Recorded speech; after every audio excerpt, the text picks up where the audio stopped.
안녕하세요. 눈을 떠요 부인입니다.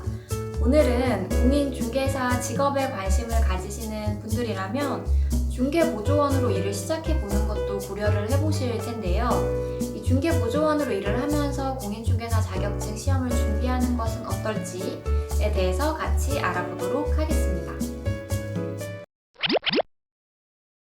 중개보조원은 중개 대상물에 대한 현장 안내 및 일반 서무 등 개공의 중개 업무 행위와 관련된 단순한 업무만을 수행할 수 있을 뿐이며 중개 업무는 수행할 수 없다 라고 중개사법에서 중개보조원의 역할을 설명하고 있는데요.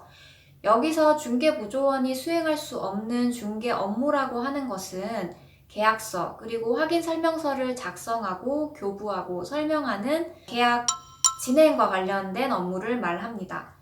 그래서 결론적으로 중개보조원은 계약을 마무리 짓는 최종적인 단계에는 직접 참여할 수 없지만 내가 중개사 일을 직접 뛰어들기보다는 한번 경험해보고 싶다 하신다면 중개보조원으로 시작하는 것도 도움이 될 수 있습니다.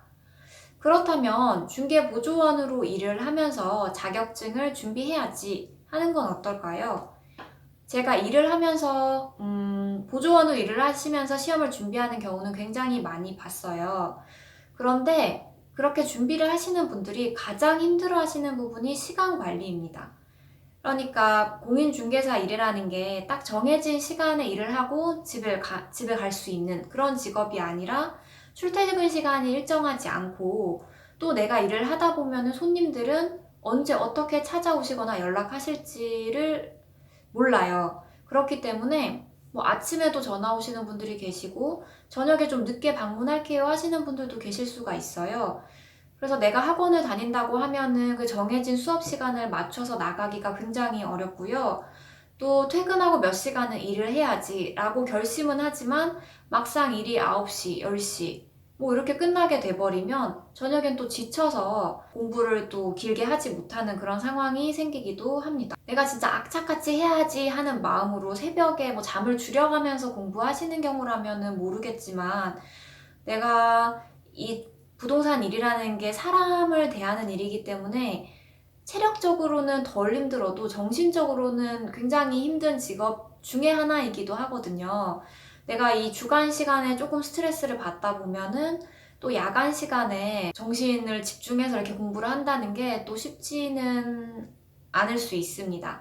그래서 보통은 보조원으로 일을 하시면서 올해는 1차를 준비하고 내년에 2차를 준비해야지 하는 계획으로 좀 길게 잡고 공부하시는 분들이 훨씬 많은 것 같습니다. 그럼 보조원으로 일한 경험들이 중개사 공부를 하는 데는 얼마나 도움이 될까 하는 부분에 대해서도 생각을 해볼 수 있을 것 같아요.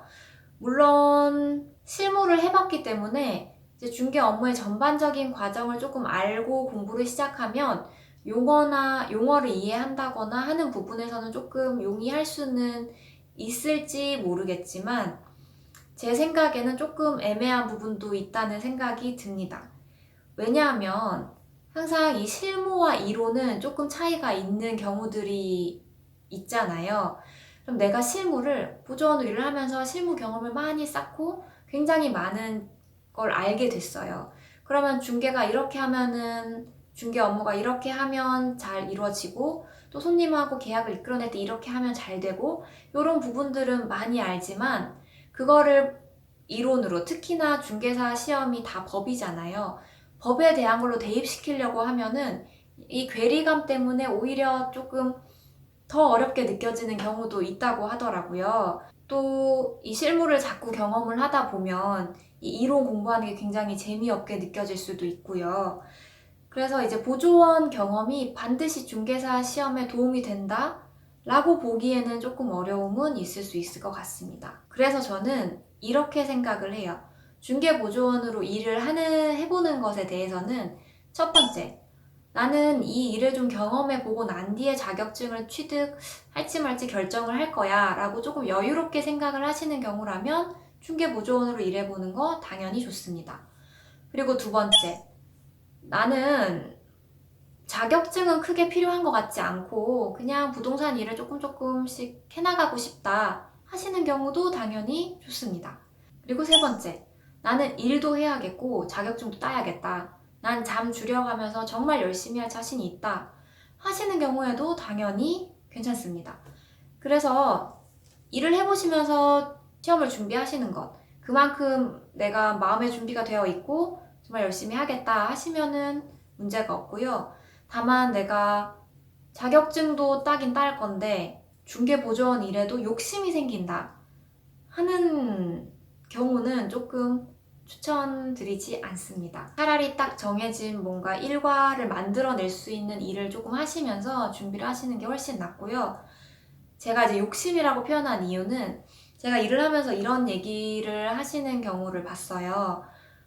중개사 자격증 그냥 공부해서 따면 되는 건데 보조원으로 일을 해야 그게 일을 해봐서 그 실무 경험도 있는 게 진짜 중개사 아닌가? 근데 그거는 조금 성급하신 것 같아요. 내가 자격증을 따고도 충분히 소공으로 일을 할 수 있는데 중개보조원의 경험이 있다고 해서 말씀드렸던 것처럼 중개사 자격증을 더 빨리 딸 수 있는 것도 아니고 중개사 시험에 도움이 뭐 크게 되는 것도 아니고 그렇기 때문에 뭐 이 중개사 자격증하고 중개보조원의 경험이 뭔가 반드시 같이 가야 하는 그런 거는 아닌 것 같아요. 그러니까 그분은 이런 개념에서 얘기하신 것 같아요. 중개사 자격증하고 실무 교육을 보조원으로서 대체하는 뭐 그런 개념으로 얘기를 하신 것 같은데 실제로 뭐 일을 해보면 이 사람은 중개보조원으로 뭐 몇 년 일하고 중개사 자격증을 땄대 하는 얘기는 들어본 적도 없고 별로 하지도 않아요. 그만큼 그 경험을 뭐 아주 뭐 중개사 자격증을 취득한 사람의 어떤 플러스 알파 스펙이라고는 생각하지 않기 때문에 내가 막 욕심으로 그렇게 하시는 거는 별로 추천드리지는 않습니다.